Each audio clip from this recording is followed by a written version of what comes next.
Bismillahirrahmanirrahim. Assalamualaikum warahmatullahi wabarakatuh. Selamat malam anak-anak. Apa kabarnya? Semoga kalian tetap dalam keadaan yang sehat ya. Kita selalu berdoa semoga pandemi ini cepat berlalu dan kita bisa belajar di kelas kembali, di sekolah kembali dengan maksimal. Baik, kita lanjutkan pembelajaran biologi untuk kelas 12 pada pertemuan kali ini tentang metabolisme. Sebenarnya materi ini merupakan lanjutan dari pembelajaran minggu lalu tentang metabolisme. Tapi untuk pertemuan kali ini akan saya jelaskan berdasarkan pertanyaan-pertanyaan yang sudah masuk ke Google Drive saya. Oke, untuk mempersingkat waktu, kita langsung saja menuju ke materinya, yaitu tentang pengertian metabolisme. Nah, apa itu metabolisme? Nah, tentunya kalian juga pernah melakukan aktivitas seperti olahraga misalkan ya. Nah, kenapa kalian bisa melakukan aktivitas olahraga dengan tenaga yang kuat, bisa melakukan aktivitas lain dengan tenaga yang prima seperti itu? Nah, pada intinya kenapa kalian bisa mempunyai tenaga seperti itu? Nah, dari mana asalnya? Nah, tentu saja jawabannya adalah dari makan. Kalian bisa mendapatkan tenaga. Nah, apa upaya tubuh untuk memperoleh energi dari proses makan tersebut? Nah, itulah yang disebut sebagai metabolisme. Jadi, dapat kita artikan ya bahwa metabolisme itu merupakan suatu reaksi kimia. Nah, seperti itu yang terjadi di dalam tubuh kita. Nah, jadi kalau secara teori, metabolisme itu merupakan seluruh reaksi kimia yang bertujuan untuk mempertahankan kehidupan yang terjadi di dalam suatu organisme.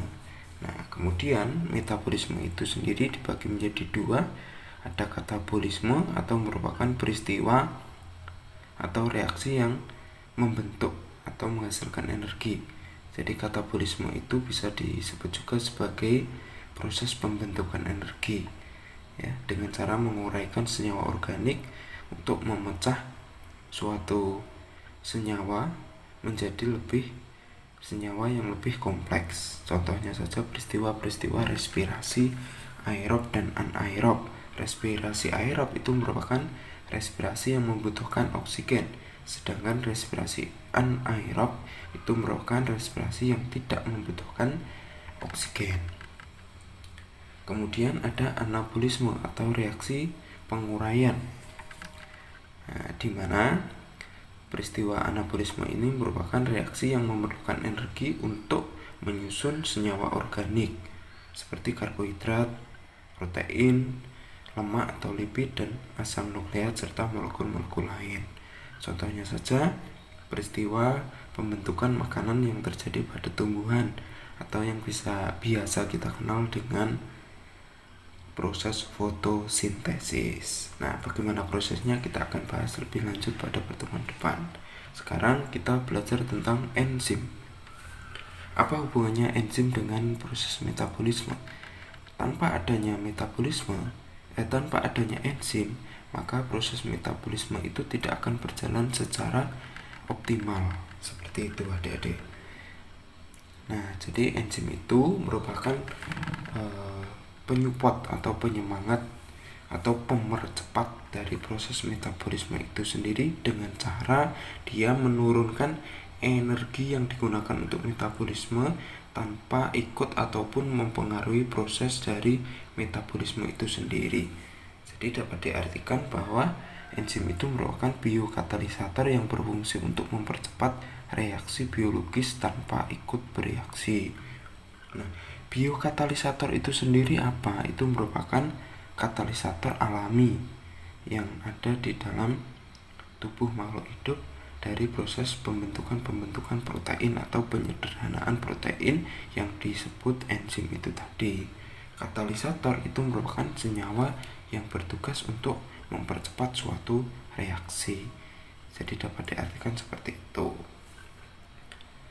Nah, dan enzim itu sendiri tersusun atas dua gugus ya, atau dua bagian yang disebut sebagai apoenzim dan gugus prostetik, di mana gugus apoenzim itu dapat kita artikan sebagai gugus yang tersusun atas zat-zat organik. Kemudian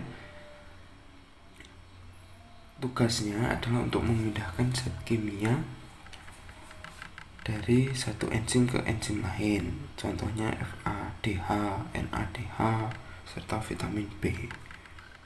Apakah itu nanti tetap kita akan bahas. Kemudian untuk gugus prostetik atau kofaktornya itu merupakan sisi dari enzim yang tersusun atas bahan anorganik, contohnya kalsium, klor, seperti itu.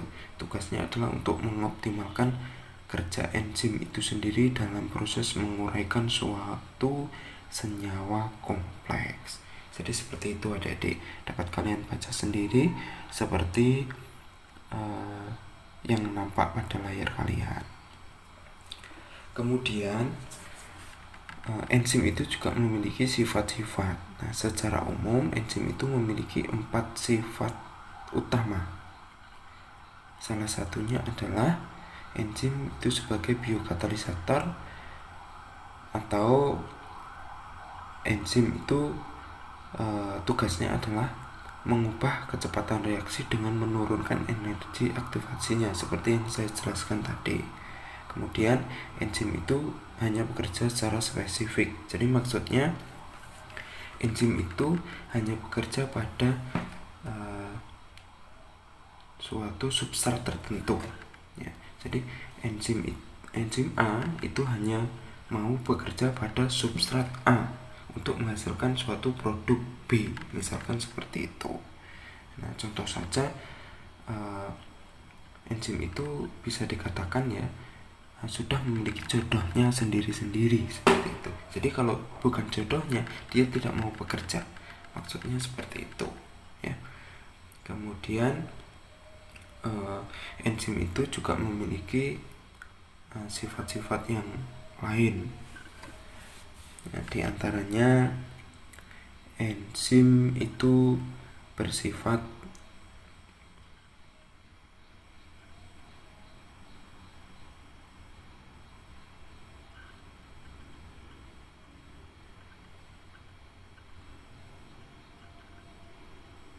mohon maaf, suara saya terputus, saya ulangi lagi. Jadi sifat utama dari enzim itu ada 4 ya, salah duanya sudah saya sebutkan lagi tadi. Dan ada sifat berikutnya, yaitu enzim itu juga rusak apabila terkena panas, seperti itu. Kemudian enzim itu juga mirip dengan protein. Nah, kemudian enzim itu memiliki sifat-sifat yang sama persis seperti protein, seperti itu adik-adik ya. Nah, jadi teorinya seperti ini. Jadi enzim itu bekerja secara reversibel atau bolak-balik. Jadi dapat bekerja secara dua arah, baik dari produknya dulu kemudian menjadi substrat, ataupun dari substrat menjadi produk dulu. Jadi dari bahan mentah berubah menjadi yang lebih kompleks atau siap dikonsumsi tubuh, ataupun dari bahan yang dikonsumsi tubuh secara berlebihan diolah menjadi bahan yang mentah lagi untuk digunakan pada keadaan atau kondisi tertentu. Kemudian seperti yang saya katakan tadi, enzim menyerupai protein atau memiliki sifat-sifat yang sama seperti protein. Di antaranya dia hanya bekerja pada suhu optimum. Jadi dia tidak mau bekerja pada suhu terlalu dingin dan juga tidak mau bekerja pada suhu yang terlalu tinggi seperti itu. Nah, suhu berapa optimumnya adalah suhu tubuh, yaitu antara 30 sampai 37 derajat Celcius. Jadi kalau kalian demam, itu enzim juga tidak akan bisa bekerja secara maksimal. Makanya kalau kalian demam itu tubuh terasa lemas seperti itu. Kemudian enzim itu juga dipengaruhi oleh pH. Jadi enzim itu juga akan menurun pada kondisi asam yang kuat dan juga basa yang kuat. Kemudian enzim itu juga dipengaruhi oleh zat organiknya atau pelarutnya, dan enzim juga terdenaturasi atau rusak pada suhu yang tinggi atau suhu yang panas seperti itu. Makanya kalau kalian misalkan berada di wilayah yang panas atau mungkin kalian digodok seperti itu, maka sel-sel kalian juga akan mati seperti itu. Nah, enzim ini juga dipengaruhi oleh aktivatornya atau pemicunya, serta dipengaruhi oleh zat penghambatnya atau disebut inhibitor. Nah, inhibitor itu bisa berupa zat-zat asing atau benda-benda asing atau mungkin racun seperti itu. Jadi kalau ada zat asing atau mungkin racun yang masuk ke dalam tubuh kita, maka enzim tersebut tidak akan bisa bekerja secara cepat dan akan mempengaruhi kinerja dari sel. Nah, selanjutnya ada teori cara kerja enzim. Ada dua cara, yaitu teori lock and key dan teori induksi feed. Nah, bisa kalian lihat pada poin A itu merupakan contoh dari teori enzim pada cara kerja enzim pada teori lock and key. Jadi sisi enzim dan sisi substratnya itu harus sama. Jadi mereka bisa menyatu atau bahasa Jawanya bisa digadukkan secara plek seperti itu, sehingga dapat bereaksi dan menghasilkan produk seperti itu.